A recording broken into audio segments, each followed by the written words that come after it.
আগামী 31শে আগস্ট থেকে শুরু হচ্ছে অনূর্ধ্ব-20 এএফসি এশিয়ান কাপের কোয়ালিফায়ার রাউন্ড। এই কোয়ালিফায়ার রাউন্ড থেকে কিভাবে নেক্সট রাউন্ডে ওঠা যাবে, মূল টুর্নামেন্টের ফরম্যাটটা কেমন, ভারত কোন গ্রুপে আছে, এই সব বিষয়ে আমি একটি ডিটেলস ভিডিও বানিয়েছি। সেটা আপনারা এতক্ষণে নিশ্চয়ই সকলেই দেখে ফেলেছেন।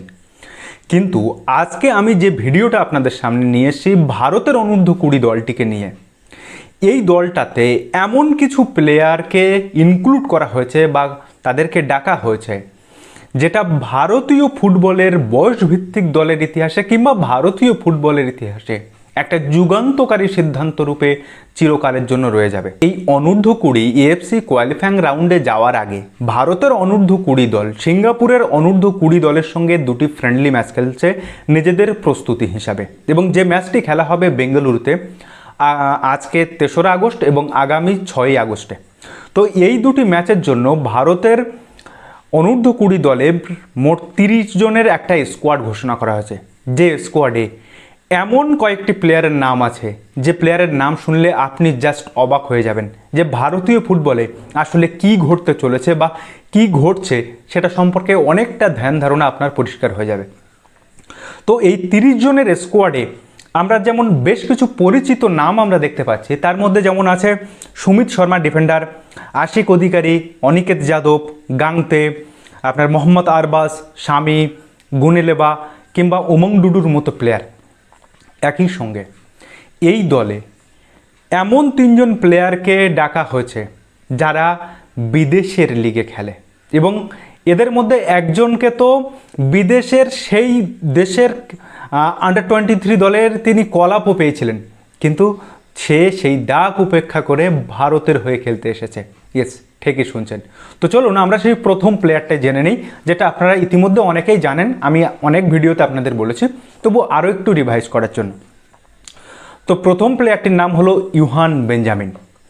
18 বছরের এই মিডফিল্ডার বহুদিন আগেই স্লোভেনিয়ার ইউথ লিগের ক্লাব নেক্সট জেন লিগের ক্লাব এনকে ব্রাভোর হয়ে খেলছে, এবং দক্ষিণ এশিয়ার একমাত্র প্লেয়ার হলো এই ইউহান বেঞ্জামিন যে উয়েফা চ্যাম্পিয়ন্স লিগ খেলেছে।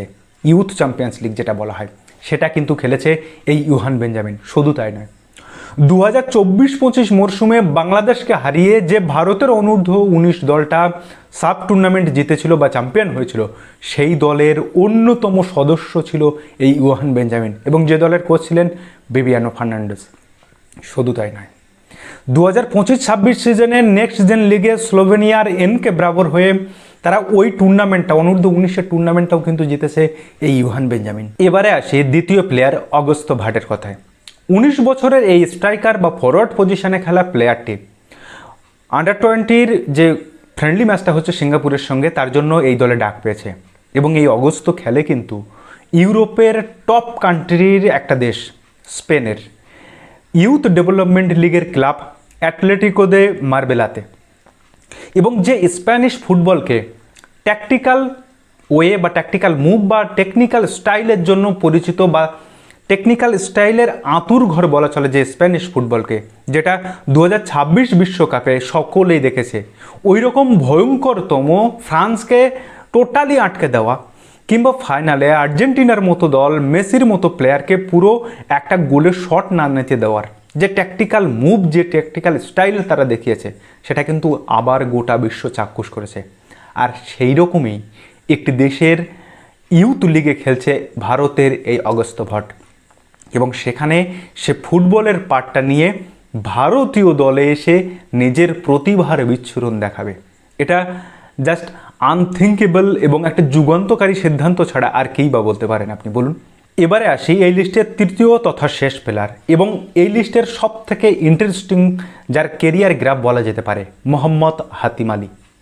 ইউনাইটেড আরব এমিরেটসে জন্ম নেওয়া এই 18 বছরের উইঙ্গার, যে রাইট উইং এবং লেফট উইং দুটো উইংয়েই খেলতে পারে, সে কিন্তু সেই দেশের প্রিমিয়ার লিগ অর্থাৎ টপ টায়ার লিগের ক্লাব শাহবাব আল আহলির অনূর্ধ্ব-23 দলের হয়ে খেলছে। বয়স কিন্তু 18 বছর, কিন্তু খেলছে অনূর্ধ্ব-23 দলের হয়ে।